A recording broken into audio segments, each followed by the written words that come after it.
నమస్తే, welcome to వైద్యం ఆరోగ్యం.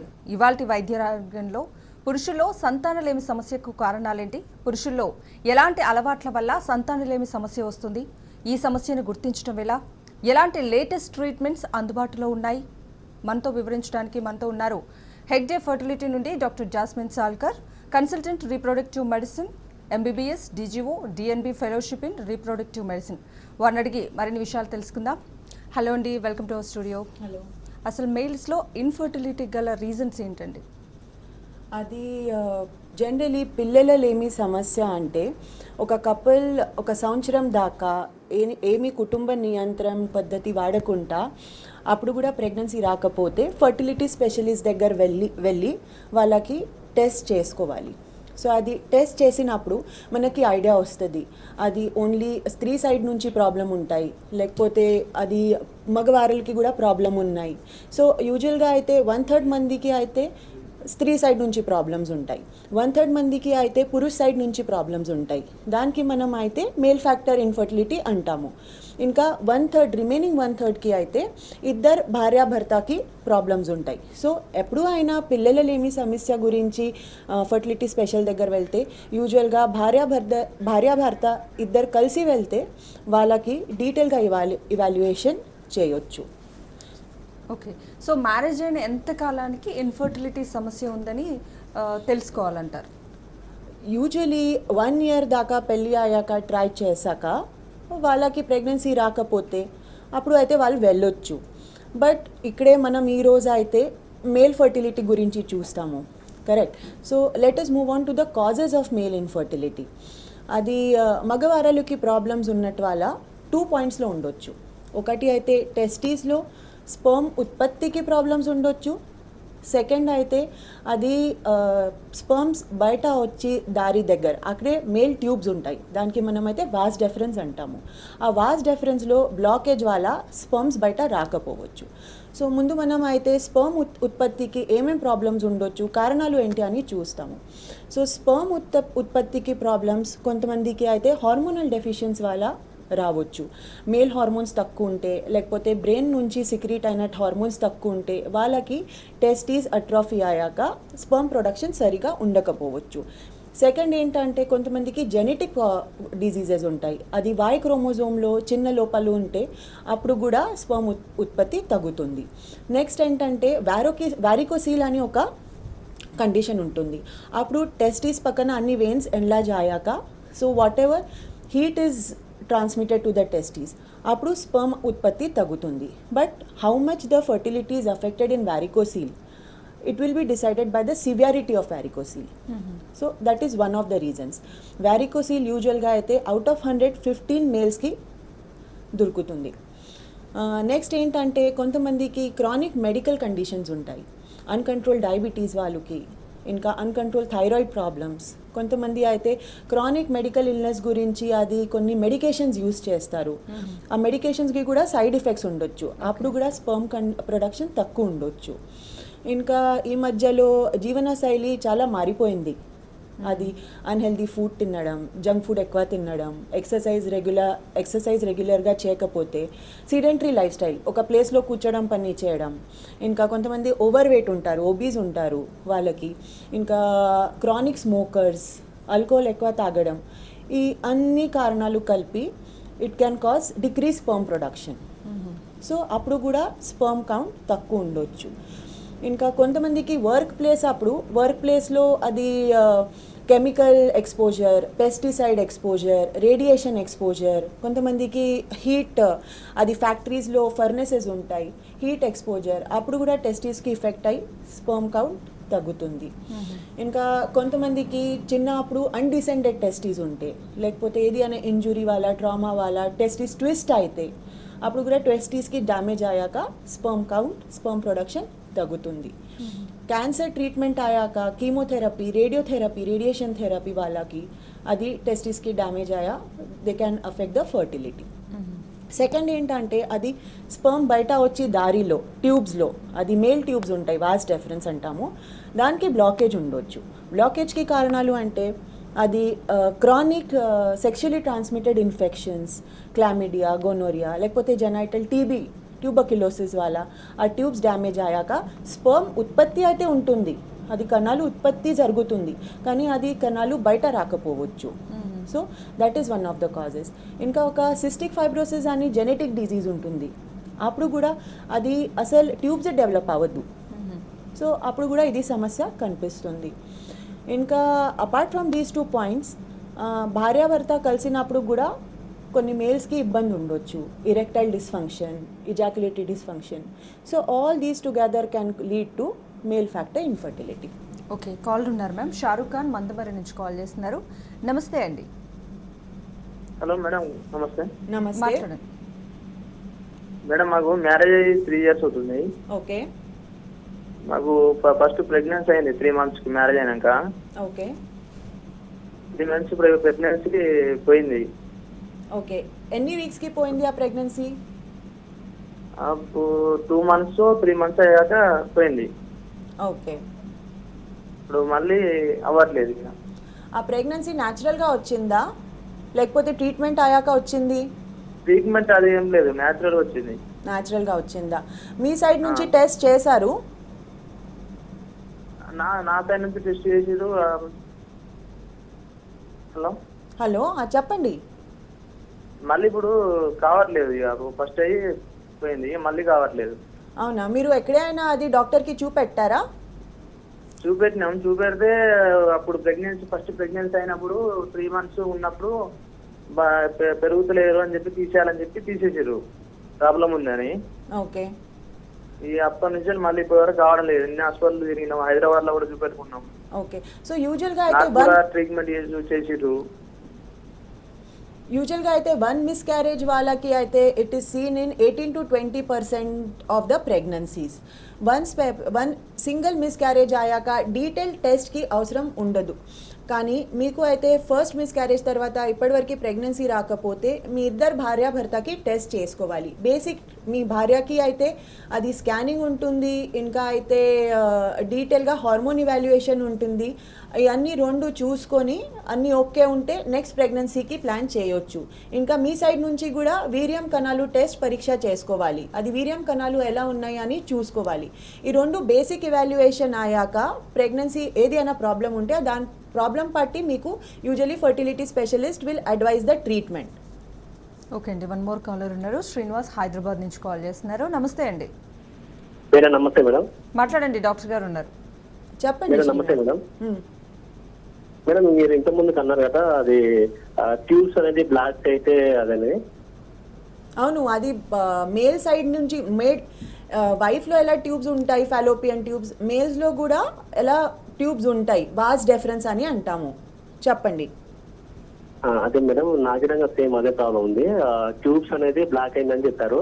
సో కణాలు ఉత్పత్తి అవుతున్నాయి కానీ బట్ బయటకి అయితే రావడం లేదు. సో అది సొల్యూషన్ ఏంటి మేడం అంటే? అవును, అది దానికి మనం అయితే ఆబ్స్ట్రక్టివ్ ఏజూస్పర్మియా అంటాము. ఆబ్స్ట్రక్టివ్ అంటే అది స్పర్మ్ ఉత్పత్తి టెస్టిస్లో అయితే ఉంటుంది, కానీ ట్యూబ్స్లో ప్రాబ్లం ఉంటే బయట రాకపోవచ్చు. దానికి మనం అయితే మీరు అయితే ఫర్టిలిటీ స్పెషలిస్ట్ ఆండ్రోలజిస్ట్ దగ్గర వెళ్తే వాళ్ళ మీకు టెస్టిస్ నుంచి స్పర్మ్ తీయడానికి సర్జికల్ స్పర్మ్ రిట్రీవల్ అని ఒక ప్రాసెస్ ఉంటుంది, అది చేసి నెక్స్ట్ ప్రెగ్నెన్సీ గురించి ప్లాన్ చేయొచ్చు. సో అలాగే మా మెయిల్స్లో ఇన్ఫర్టిలిటీ ఉంది అని నిర్ధారించడానికి ఎలాంటి ఇన్వెస్టిగేషన్స్ చేయాలంట? అవును, సో అది మేల్స్కి ఇన్ఫర్టిలిటీ ఉంది అంటే ఇన్వెస్టిగేషన్స్ మేజర్ రోల్ అయితే ఇక్కడ వీర్యం పరీక్షకి ఉంటుంది.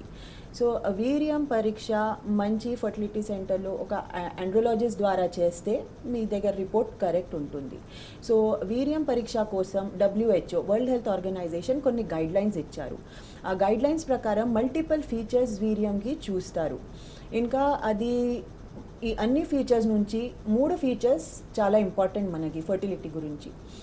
ఫస్ట్ ఫీచర్ ఒకటి అయితే అది వీర్యంలో కణాలు సంఖ్య ఎలా ఉంది, స్పర్మ్ కౌంట్ ఎలా ఉంది. నార్మల్గా అయితే మైక్రోస్కోప్లో చూస్తే అది sperm count 15 million per ml పైన ఉండాలి. 15 million per ml పైన ఉంటే అది మనకి అయితే నార్మల్ కౌంట్ అంటాము. ఎవరికి అయినా 15 million కింద స్పర్మ్స్ ఉంటే దానికి మనం అయితే మైల్డ్, మోడరేట్ అండ్ సివియర్ 3 కేటగిరీస్లో డివైడ్ చేస్తారు. దాని ప్రకారమే ట్రీట్మెంట్ కూడా అడ్వైజ్ చేస్తారు. సో అది స్పర్మ్ కౌంట్ 15 మిలియన్ కింద ఉంటే దానికి ఆలిగోజూస్పర్మియా అంటాము. రెండోది అంటే స్పర్మ్ కదలిక చూస్తారు. సో కణాలు మైక్రోస్కోప్ కింద ఎలా కదులుతున్నాయి అని అది చూస్తారు. యూజువలీ 40% అండ్ అబవ్ మోటిలిటీ ఉంటే అది నార్మల్. స్పర్మ్ కదలిక ఎందుకు ఇంపార్టెంట్ అంటే భార్యాభర్త కలిసినప్పుడు sperm has to move up towards the Fallopian tubes of the female. అది ఫలదీకరణ అవ్వాలి, అండాలు దగ్గర వెళ్ళాలి కదా, అప్పుడు స్పర్మ్ కదలిక చాలా ఇంపార్టెంట్. సో ఇది కూడా one of the important factors. Third ఏంటంటే అది స్పర్మ్కి ఆకారం ఎలా ఉంది అని చూస్తారు. దానికి మనం అయితే మార్ఫాలజీ అంటాము. మైక్రోస్కోప్లో స్పర్మ్కి నార్మల్ ఫార్మ్స్ ఎన్ని ఉన్నాయి అది కూడా మనకి ఒక important factor in fertility. So these 3 things are to be seen in sperm semen analysis. Okay. Semen analysis sample ఇచ్చినప్పుడు యూజువల్గా 3 డేస్ కలవకుండా వీర్యం శాంపుల్ ఇవ్వచ్చు. ఇంకా after semen analysis next comes ఎవరికి అయినా స్పర్మ్ కౌంట్స్ తక్కువ ఉంటే వాళ్ళకి డీటెయిల్ హార్మోనల్ ఇవాల్యుయేషన్ చూస్తారు. మేల్ హార్మోన్ లెవెల్స్ ఎలా ఉన్నాయి అని చూస్తారు. ఇంకా స్పర్మ్ కౌంట్ చాలా తక్కువ ఉంటే వాళ్ళకి జెనెటిక్ టెస్ట్ కూడా చేస్తారు. బ్లడ్ టెస్ట్ చేసి క్రోమోజోమల్ ప్యాటర్న్ ఎలా ఉంది అని చూస్తారు. ఏది అయినా వాయం క్రోమోజోమ్లో చిన్న లోపాలు మైక్రో డిలీషన్స్ ఉన్నాయా లేదా అని చూస్తాము. నెక్స్ట్ ఏంటంటే స్పర్మ్ కౌంట్స్ తక్కువ ఉంటే అప్పుడు అయితే స్క్రోటల్ యూఎస్డి స్క్రోటమ్కి స్కానింగ్ చేసి అది టెస్టిస్కి సైజ్ ఎలా ఉంది, ఇంకా వాస్ డిఫరెన్స్ మేల్ ట్యూబ్స్కి పొజిషన్ స్టేటస్ ఎలా ఉంది అని చూస్తారు. వారకోసీల్ ఉందా లేదా అని చూస్తారు. థర్డ్ నెక్స్ట్ అయితే there are certain specific sperm function test. కానీ ఇది స్పర్మ్ ఫంక్షన్ టెస్ట్ కొంచెం కాస్ట్లీ ఉంటాయి. ప్లస్ ఆ టెస్ట్ చేశాక కూడా మనకి ట్రీట్మెంట్ సంబంధి పెద్ద డిఫరెన్స్ అయితే ఉండదు. సో అది చేసకపోయినా కూడా ఎక్కువ బెనిఫిట్ ఉండదు. అండ్ మ్యామ్, మేల్ ఇన్ఫర్టిలిటీకి సంబంధించి ఎలాంటి లేటెస్ట్ ట్రీట్మెంట్స్ అందుబాటులో ఉన్నాయండి? అవును, అది మేల్ ఇన్ఫర్టిలిటీ గురించి ట్రీట్మెంట్ చూసుకోవాలి అంటే అది యూజువల్గా అయితే చాలామంది వస్తారు. అప్పుడు అయితే వాళ్ళకి అయితే మేల్స్కి ప్రాబ్లం ఉండకపోవచ్చు అనేది it is difficult for them to accept. They have a complex that males might not have problem. So most of them when they come they ask madam ఏది అయినా ట్యాబ్లెట్స్ ఇచ్చేసేయండి, యాంటీ ఆక్సిడెంట్స్ ఇచ్చేసేయండి, కొన్ని రోజు చూస్తాము, అది కౌంట్ పెరిగితే అప్పుడు ట్రీట్మెంట్ చేస్తాము అని చాలామంది ఇలా అడుగుతున్నారు. కానీ అది కొంచెం డయట్ ఫాలో అయితే, రెగ్యులర్ ఎక్సర్సైజ్ చేస్తే, antioxidant, zinc, vitamin C supplement తీసుకుంటే that will definitely be of some help. But it is not going to increase the sperm count to back to normal. Okay. People who have very low sperm count, it will not bring them back to normal. So ఇంట్లో కూర్చోడం, time waste చేయడం ఉపయోగం ఉండదు. So చాలామంది infertility problem అనగానే మేల్స్లో చాలామంది check చేయించుకోవడానికి కూడా కొంచెం షైగా ఫీల్ అవుతుంటారు. సో అలాంటి వాళ్ళకి మీరు ఏం చెప్తారు? అది ఇంట్లో కూర్చోడం, టైం వేస్ట్ చేయడం ఉపయోగం లేదు. You have to identify the problem, treat the problem in time. A stitch in time saves 9. So that will give them increased chances of planning the pregnancy. So mild male factor infertility ఉంటే, counts border line తక్కువ ఉంటే, లేకపోతే మామూలు మోటిలిటీలో ఫార్మ్స్లో కొంచెం problems ఉంటే, లేకపోతే కలిసినప్పుడు భార్యాభర్తకి అది ఇరెక్టైల్ డిస్ఫంక్షన్ మామూలు ఉంటే, ఇజాక్యులేటరీ డిస్ఫంక్షన్, సో వాళ్ళకి అయితే ఐయుఐ అని ఒక చిన్న ప్రాసెస్ అడ్వైస్ చేస్తాము. ఐయుఐ అంటే ఇంట్రాయూట్రైన్ ఇన్సెమినేషన్. ఇంట్రాయూట్రైన్ ఇన్సెమినేషన్ అప్పుడు భార్యకి అన్ని టెస్ట్ చేశాక అన్ని నార్మల్ ఉంటే భార్యకి అండాలు పెరగడానికి టాబ్లెట్స్, ఇంజెక్షన్స్ ఇస్తాము. అండాలు ఎలా పెరుగుతున్నాయని స్కానింగ్లో చూస్తాము. అండాలు రెడీ అయ్యాక ఓవ్యులేషన్ టైం అప్పుడు భర్తకి స్పర్మ్ శాంపుల్ తీసుకొని ఆ శాంపుల్కి ప్రాసెస్ చేస్తాము. శాంపుల్కి ప్రాసెస్ చేసి we select the good moving sperms. The spermsకి మంచి మూవ్మెంట్ వల్ల స్పర్మ్ సెలెక్ట్ చేసి ఒక సన్న ట్యూబ్ ద్వారా గర్భసంచి లోపల పెడతాము. ఇది ఒక చిన్న ప్రాసెస్. ఐయుఐ ద్వారా ప్రెగ్నెన్సీ యూజువల్గా అయితే బార్డర్ లైన్ మేల్ ఫ్యాక్టర్కి రావచ్చు, ఛాన్సెస్ అయితే మంచి ఉంటాయి. సో మైల్డ్ మేల్ ఫ్యాక్టర్కి ఇది ట్రీట్మెంట్ అడ్వైస్ చేస్తాము. కొంతమందికి అది స్పర్మ్ కౌంట్ చాలా తక్కువ ఉంటుంది. యూజువల్గా 8 మిలియన్ కింద కౌంట్స్ ఉంటే ఇంకా డీటెయిల్ ఇవాల్యుయేషన్ అయ్యాక నెక్స్ట్ స్టెప్ అంటే న్యాచురల్గా వెయిట్ చేస్తే లేకపోతే ఐయుఐ ద్వారా చేస్తే పెద్ద ఉపయోగం ఉండదు. అప్పుడు అయితే ఐవీఎఫ్, టెస్ట్ ట్యూబ్ బేబీ అనే ట్రీట్మెంట్ అడ్వైస్ చేస్తాము. సో ఐవీఎఫ్లో ఇక్సీ అని ఒక అడ్వాన్స్డ్ ప్రొసీజర్ ఉంటుంది, ఇంట్రాసైటోప్లాజ్మిక్ స్పర్మ్ ఇంజెక్షన్. సో యూజువల్గా కౌంట్స్ ఎక్కువ తక్కువ చాలా తక్కువ ఉంటే less than 3 million 2 million or sometimes the counts are just in thousands or hundreds, అప్పుడు అయితే ఇక్సీ ప్రాసెస్ చేసి ఫర్దర్ ప్రెగ్నెన్సీ ప్లాన్ చేస్తాము. ఓకే. అండ్ అజూస్పర్మియా అంటే ఏంటండి, దీనికి ట్రీట్మెంట్ ఎలా ఉంటుంది? అది అజూస్పర్మియా అంటే ఒక సీరియస్ కండిషన్, బట్ దీనికి కూడా సొల్యూషన్స్ అయితే ఉన్నాయి. సో వీర్యం అయితే ఉంటుంది, కానీ ఆ వీర్యంలో కణాలు లేకపోవడం, ఆ కండిషన్కి మనం అయితే ఏజూస్పర్మియా అంటాము. ఏజూస్పర్మియా అప్పుడు 2 టైప్స్కి ఉండొచ్చు. ఒకటి అయితే స్పర్మ్ ఉత్పత్తి అసలు ఉండకపోవచ్చు, లేకపోతే చాలా చాలా తక్కువ ఉంటుంది. సెకండ్ ఏంటంటే స్పర్మ్ ఉత్పత్తి అయితే ఉంటుంది, కానీ బయట స్పర్మ్స్ రాకపోవచ్చు. సో ఏజూస్పర్మియా అప్పుడు మేల్స్కి డీటెయిల్ హార్మోనల్ టెస్ట్ చేశాక, అది డీటెయిల్ జెనెటిక్ టెస్ట్ అయ్యాక వాళ్ళకి సర్జికల్ స్పర్మ్ రిట్రీవల్ అని ఒక టెక్నిక్ అడ్వైస్ చేసి, సర్జికల్ స్పర్మ్ రిట్రీవల్ టెక్నిక్ ద్వారా టెస్టీస్ నుంచి స్పర్మ్ తేయడానికి ట్రై చేస్తాము. సో ఇది సర్జికల్ స్పర్మ్ రిట్రీవల్ టెక్నిక్స్లో మల్టిపల్ పద్ధతి ఉన్నాయి. అది చేస్తే కూడా it's not that they have to take bed rest, it is not a major surgery, it is a mild day care procedure. Testes being a sensitive organ, anaesthesia మత్తు ఇచ్చి ఆ testis నుంచి sperm తీస్తారు. అది టీజా అని ఒక పద్ధతి ఉంటుంది సర్జికల్ స్పర్మ్ రిట్రీవల్లో.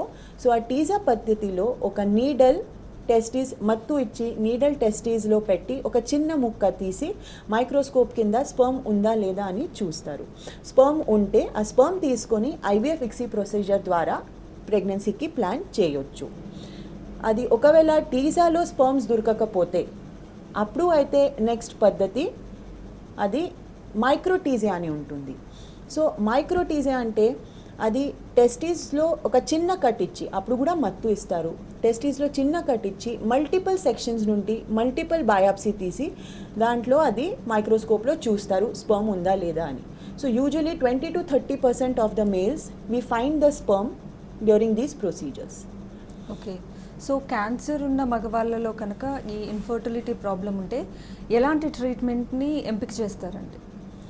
యూజువల్గా అది క్యాన్సర్ ట్రీట్మెంట్, ఎవరికైనా క్యాన్సర్స్ ఉంటే వాళ్ళకి క్యాన్సర్ ట్రీట్మెంట్ స్టార్ట్ చేసి ముందువే ఈ రీసెంట్ సైంటిఫిక్ అడ్వాన్సెస్ ద్వారా. So before starting the cancer treatment, because chemotherapy radiation తర్వాత ఫర్టిలిటీ చాలా తగ్గుతుంది, ఆ టెస్టీస్ అట్రోఫీ అవ్వచ్చు. సో అప్పుడు అయితే క్యాన్సర్ ట్రీట్మెంట్ స్టార్ట్ చేసిన ముందు వాళ్ళకి అయితే స్పర్మ్ ఫ్రీజింగ్ అడ్వైజ్ చేస్తాము.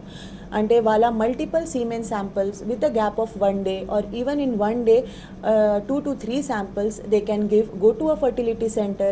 అది ఫర్టిలిటీ సెంటర్కి వెళ్ళి ఆ వీర్యం శాంపిల్ ఇచ్చాక ఆ శాంపిల్కి ఫ్రీజ్ చేస్తారు. శాంపిల్ ఫ్రీజింగ్ చేస్తే అప్పుడు అయితే శాంపిల్కి డ్యామేజ్ ఏమీ అవ్వద్దు.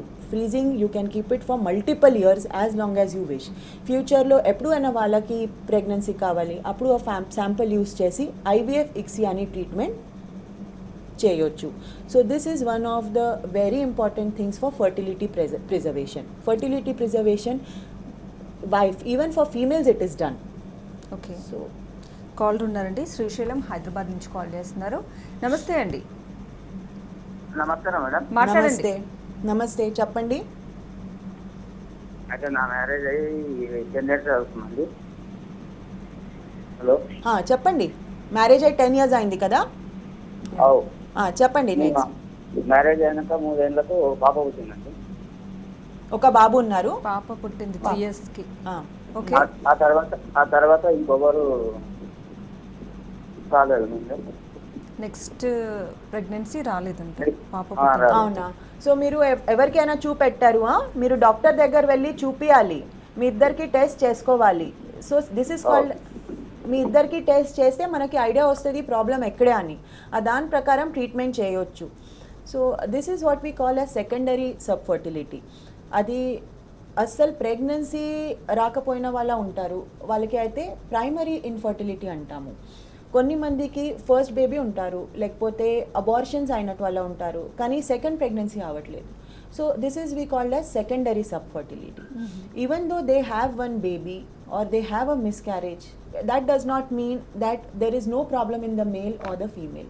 So there are various reasons why miscarriages happen and why the second pregnancy is not happening. It can be like the male side నుంచి స్పర్మ్ కౌంట్ రీసెంట్గా తగ్గుతుంది, లేకపోతే అది వేరే అడిషనల్ ఎక్స్పోజర్స్ అయిందా, లైఫ్ స్టైల్ మారిపోయింది, క్రానిక్ మెడికల్ ఇష్యూస్ ఉన్నాయి, ఇవన్నీ చూసుకోవాలి. సో అన్ని డీటెయిల్ హిస్టరీ అయిపోయాక, ఇవాల్యుయేషన్ అయిపోయాక నెక్స్ట్ ట్రీట్మెంట్ ఎలా ప్లాన్ చేయొచ్చు అని చూస్తారు.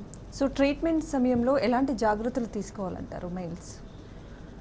యూజువల్గా ట్రీట్మెంట్ జరుగుతుంది అప్పుడు ఐవీఎఫ్ ఇక్సీ ట్రీట్మెంట్ అయితే మేజర్ రోల్ ఫీమేల్కి ఉంటుంది. Okay. ఇంజెక్షన్స్ అది హార్మోనల్ ఇంజెక్షన్ అండాలు పెరగడానికి ఫీమేల్కి ఇస్తారు.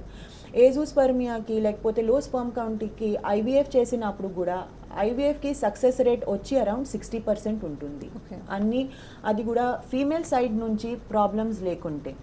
సో 60% సక్సెస్ రేట్ అచీవ్ చేయాలా అంటే usually male should modify his life style, regular exercise, healthy diet, try to relax, stress should go down, and if any medical conditions ఉంటే ఆ medical conditions control చేయాలి, smoking drinking avoid చేయాలి.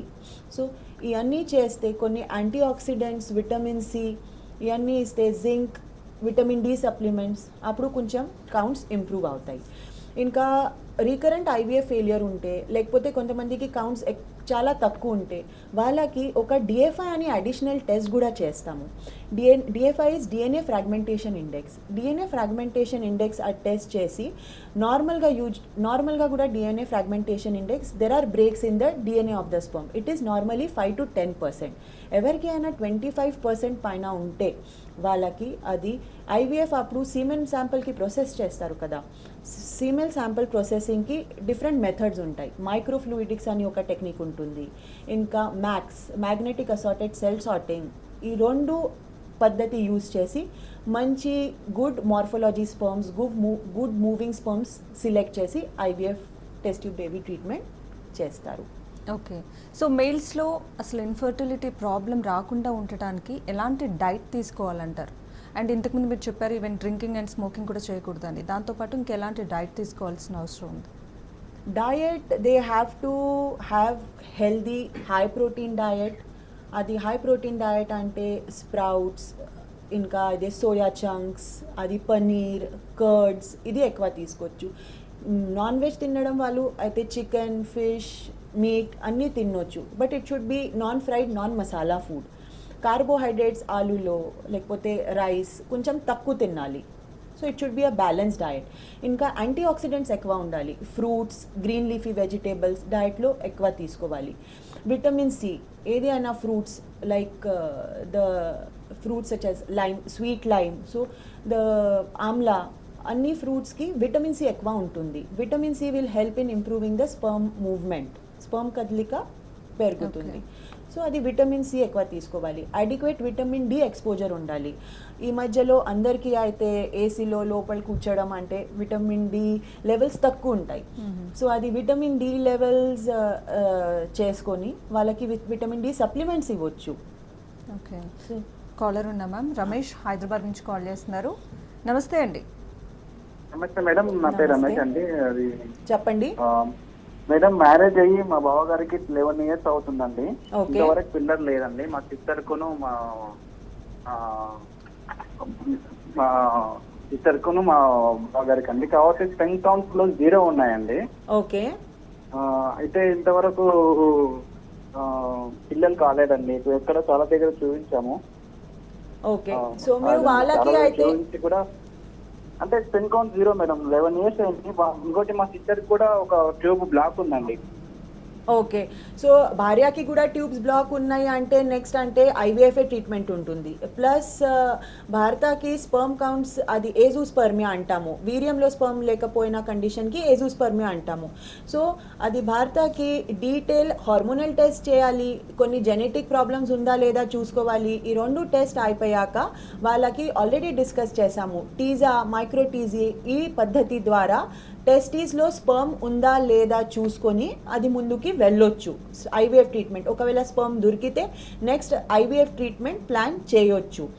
కొంతమందికి ఈ అన్ని teaser, మైక్రోటీజే procedure అయ్యాక కూడా sperm దొరకకపోవచ్చు, లేకపోతే సివియర్ జెనెటిక్ ప్రాబ్లమ్స్ ఉండొచ్చు, లేకపోతే థర్డ్ ఏంటంటే కొంతమందికి అఫోర్డబిలిటీ తక్కువ ఉంటుంది, ఇవన్నీ ప్రొసీజర్స్ చేయడానికి అఫోర్డబిలిటీ ఉండకపోవచ్చు. వాళ్ళకి అయితే మనం డోనర్ స్పర్మ్ ఐయుఐ అడ్వైస్ చేస్తాము. సో మనకి బ్లడ్ బ్యాంక్స్ ఉంటాయి, అలానే స్పర్మ్ బ్యాంక్స్ కూడా ఉంటాయి. సో స్పర్మ్ బ్యాంక్స్ నుంచి they will supply the semen sample to the fertility centres and usually anonymous donor తీసుకొని ఐయుఐ లేకపోతే ఈ కేసులో ట్యూబ్స్ బ్లాక్ ఉన్నాయి ఫీమేల్కి, అవసరం ఉంటే ఐవీఎఫ్ కూడా ఓకే, చేయవచ్చు. రైట్. సో మెయిల్ ఇన్ఫర్టిలిటీకి సంబంధించి చాలా వాల్యుబుల్ ఇన్ఫర్మేషన్ ఇచ్చారు ma'am. Thank you so much. Thank you. So ఇది వాళ్ళ వైద్యం ఆరోగ్యం. Stay with us.